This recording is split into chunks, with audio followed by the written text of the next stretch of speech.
El Holodomor, traducido del ucraniano como matar de hambre, es como se conocen las hambrunas sufridas en Ucrania durante los años 1932 y 1933.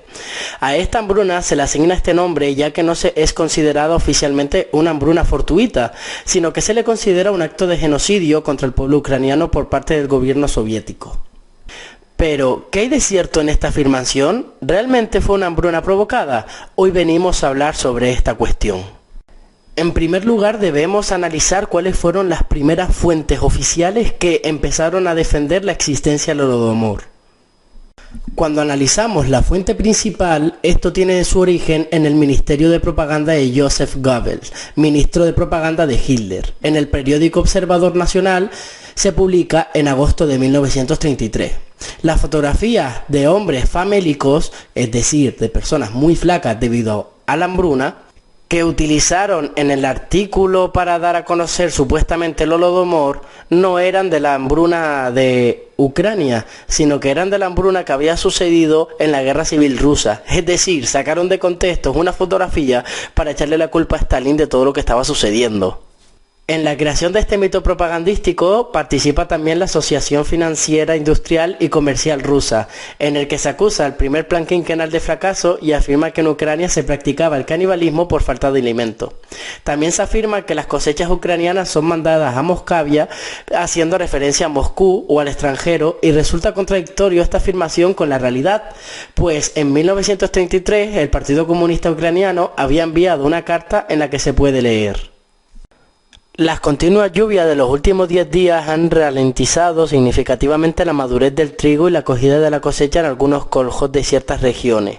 Las raciones de pan que hemos distribuido estarán agotadas en breve. Se ha recrudecido mucho la situación con la comida. Esto es muy peligroso antes de la recogida de las cosechas. Pido por favor, si es posible, darnos otras 50.000 libras de alimentos.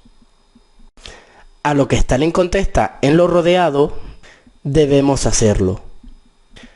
Días después de esto se rechazaron peticiones similares de otras regiones de la Unión Soviética, ya que habían prestado esa ayuda a Ucrania. Chiquito genocidio más raro, donde se presta ayuda para evitar hambruna, la verdad. Que esto no significa que no hubieran hambrunas en la Unión Soviética y que no hubieran hambrunas en Ucrania, pero de ahí a que fueran intencionadas hay un trecho, importante además. Por otra parte, hay que recordar también que Goebbels echó una mano de su amigo William Hertz. Hertz era un magnate de los medios de comunicación. Solo en su poder concentraba medios tales que en 1948 tenían 40 millones de lectores cada día. Es decir, un tercio de la población adulta estadounidense leía los panfletos de Hertz a diario. Él se dedicó durante su vida a comprar periódicos, televisiones, radios, seminarios y agencias de noticias que posteriormente iban a transformando en prensa sensacionalista. Estos medios posteriormente difundían de manera intencional sus noticias, cosa que ampliaba el radio de acción e influencia de Hertz. Tan sensacionalistas eran sus medios que había veces que exageraban las noticias reales con tal de que fueran lo suficientemente jugosas para sacarle dinero a dichas noticias.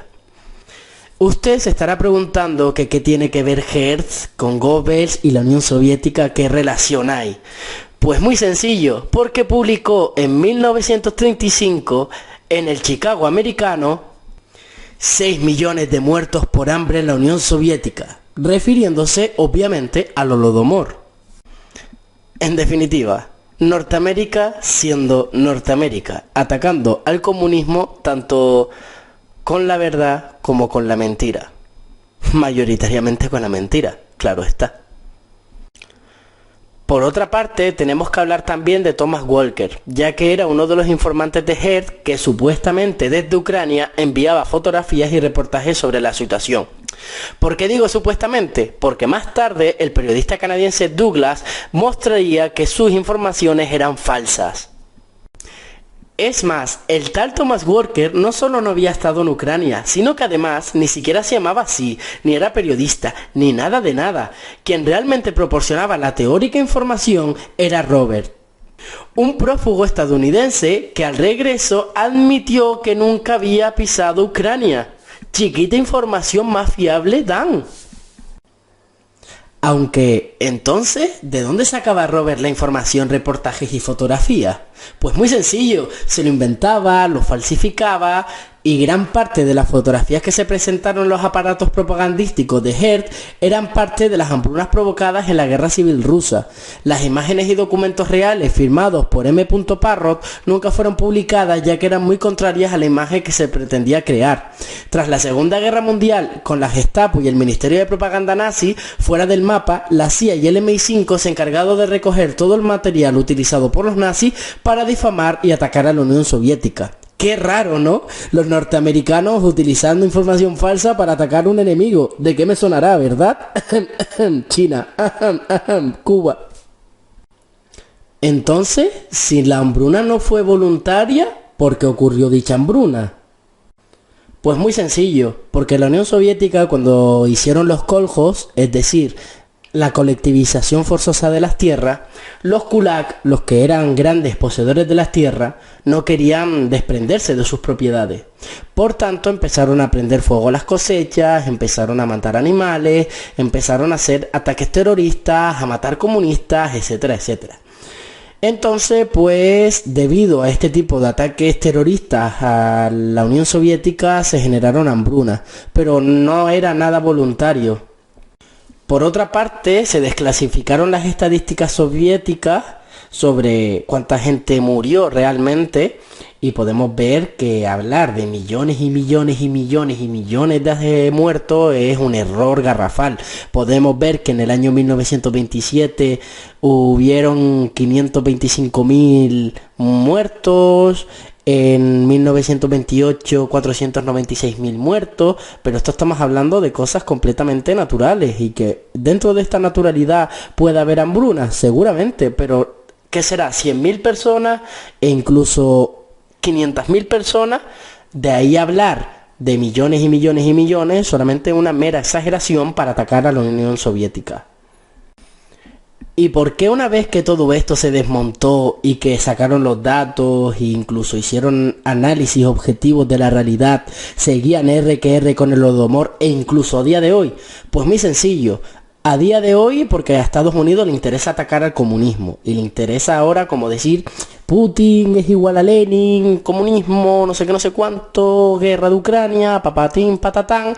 Y por otra parte, volviendo al pasado, Nikita Khrushchev pues intentó atacar a Stalin y que lo consiguió, diciendo que el Holodomor era completamente voluntario. Entonces, cuando hizo el 20 Congreso del PQS, lo utilizó en uno de sus argumentos. Menos mal que vino Grover Furth y demostró que Nikita Khrushchev estaba mintiendo para aplicar la desestalinización y así justificar las políticas liberales que venían detrás. Tenemos que quitar todo lo que tenía que ver con Stalin y como Stalin era muy autoritario y quería tener todo controlado por el Estado, mejor vamos a liberar la economía para ser lo menos estalinista posible. Y finalmente lo consiguieron.